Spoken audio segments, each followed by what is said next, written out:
സമാനതകളില്ലാത്ത മനുഷ്യാവസ്ഥകളും അനുഭവങ്ങളുമാണ് കുറേ ദിവസങ്ങളായി വയനാട്ടിൽ നിന്നും നമ്മൾ കേൾക്കുന്നത്.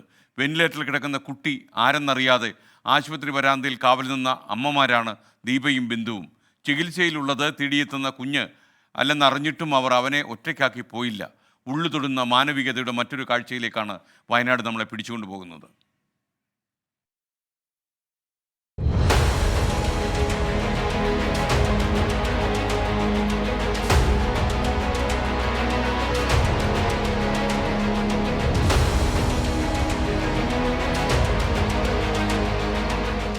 നാട് മലയെടുത്തെന്ന് കേട്ടപ്പോൾ ദീപയും ബിന്ദുവും സഹോദരിയുടെ മകൾ സയനയെ വിളിച്ചു. ചൂരൽമല സ്കൂൾ റോഡിനടുത്തെ സയനയുടെയും അനീഷിന്റെയും വീട് അപ്പോഴേക്കും ഉരുളെടുത്തിരുന്നു. 3 മക്കളെയും അനീഷിന്റെ അമ്മയെയും കാണാതായി.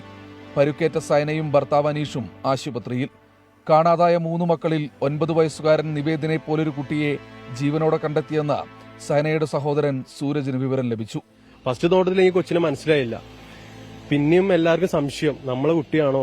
അപ്പൊ ഞാൻ ഒന്നും കൂടിയും പോയി നോക്കി. അപ്പൊ ചെക്കനെ കാലൊക്കെ ഇങ്ങനെ നോക്കി, ചേച്ചിന്റെ കാല് പോലെ തന്നെ. 2 കുട്ടീനും ബോഡി ലാംഗ്വേജ് സെയിമാ. പിന്നെ അവരുടെ ഫാമിലിയും നോക്കി, പിന്നെ സംശയം ഇങ്ങനെ നിൽക്കുക. ചെറിയമ്മമാരായ ദീപയും ബിന്ദുവും ആശുപത്രിയിലേക്ക്. വെന്റിലേറ്ററിൽ കഴിയുന്നത് നിവേദാണെന്ന് ഉറപ്പുണ്ടായിരുന്നില്ല. എന്നിട്ടും അവർ ആ ജീവന് കാവൽ നിന്നു. അകത്ത് കയറി കണ്ടപ്പോൾ മുഖമൊക്കെ വീങ്ങിണ്ട് സാറേ, തലയോടിന് പൊട്ടുണ്ട്, പിന്നെ കണ്ണ് സർജറി ചെയ്തിട്ടുണ്ട്, കൈ ഫുള്ള് പ്ലാസ്റ്റർ ആണ് മോന്റെ. അപ്പൊ നമുക്ക് ശരിക്കും എന്റെ കുട്ടി പോലെ തന്നെ അടുത്ത് പല്ല് 2 പേരുടെ ഏകദേശം സെയിം. അപ്പൊ ഞങ്ങൾക്ക് 3 കുട്ടികൾ സാറ്, 3 കുട്ടികൾ ഒരുപോലെ ഉണ്ടായിട്ട് ഒരു കുട്ടീനെ കിട്ടിയല്ലോ വിചാരിച്ചിട്ടാണ് ഞങ്ങൾ പ്രാർത്ഥിച്ചത്. 4-ാം നാൾ നീരുവെച്ച മുഖത്തെ കനമുള്ള കൺപോളകൾ അവൻ മെല്ലെ വിടർത്തി. നിവേദയെന്ന് വിളിച്ചു. കുഞ്ഞു പറഞ്ഞു നിവേദല്ല.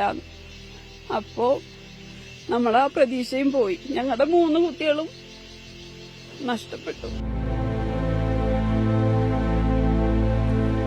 നിവേദിന്റെ സഹപാഠി അവ്യക്തായിരുന്നു അത്. ദുരന്തത്തിൽ അവ്യക്തിന് അച്ഛൻ മഹേഷിനെയും അനിയത്തിയെയും അച്ഛന്റെ മാതാപിതാക്കളെയും നഷ്ടമായി. അമ്മ രമ്യയാകട്ടെ ഗുരുതരാവസ്ഥയിൽ വെന്റിലേറ്ററിലുമായിരുന്നു. ഒറ്റപ്പെട്ടുപോയ കുഞ്ഞിനു വേണ്ടി ദീപയും ബിന്ദുവും വീണ്ടും കാവൽ നിന്നു. അവ്യക്തിന്റെ ബന്ധുക്കൾ എത്തും വരെ അമ്മമാരുടെ കരുതൽ.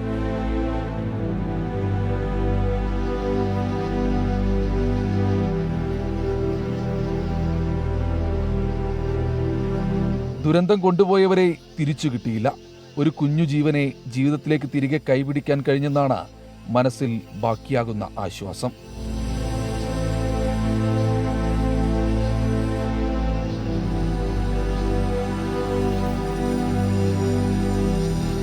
VS മനീഷിനും രാജേഷ് നെയ്യാറിനുമൊപ്പം ശ്രീജിത് ശ്രീകുമാരൻ, ടീം 24 വയനാട്.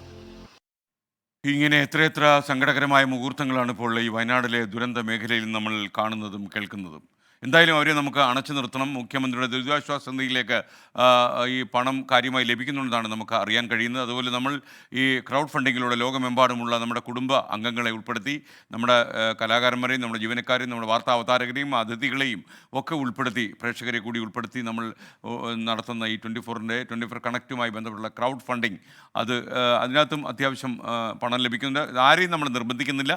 ഇഷ്ടമുള്ളവർ മാത്രം ചെയ്താൽ മതി. ചെറിയ തുക മുതൽ വലിയ തുക വരെ നിങ്ങൾക്ക് ഇഷ്ടമുള്ളത്, നിങ്ങൾക്ക് കഴിയുന്നത് സംഭാവന ചെയ്യാം. അതൊരു നിങ്ങൾക്കൊരു ബാധ്യതയായി മാറാതെ നിങ്ങൾക്ക് സംഭാവന ചെയ്യാം. അതിൻ്റെ വിശദാംശങ്ങളൊക്കെ നിങ്ങൾക്ക് ലഭിക്കും. നമ്മൾ യൂട്യൂബിൽ പോയാൽ നമ്മുടെ ചാനലിലൊക്കെ തന്നെ ആ കാര്യം ലോഗിൻ ചെയ്തിട്ടുണ്ട്, പിൻ ചെയ്തിട്ടുണ്ട്. അതുപോലെ നമ്മളുടെ സ്ക്രീനിൽ തന്നെ ഇത് നിങ്ങൾക്ക് മൊബൈൽ ഫോൺ ഉപയോഗിച്ച് സ്കാൻ ചെയ്യാൻ QR കോഡ് കൂടി കൊടുക്കും. അപ്പോൾ നമുക്ക് വയനാടിനെ നമുക്ക് നെഞ്ചോട് ചേർത്ത് നിർത്തണം. കാരണം വയനാട്ടിലെ ജനങ്ങളുടെ കണ്ണുനീര് നമ്മുടെ കൂടി കണ്ണുനീരാണ്.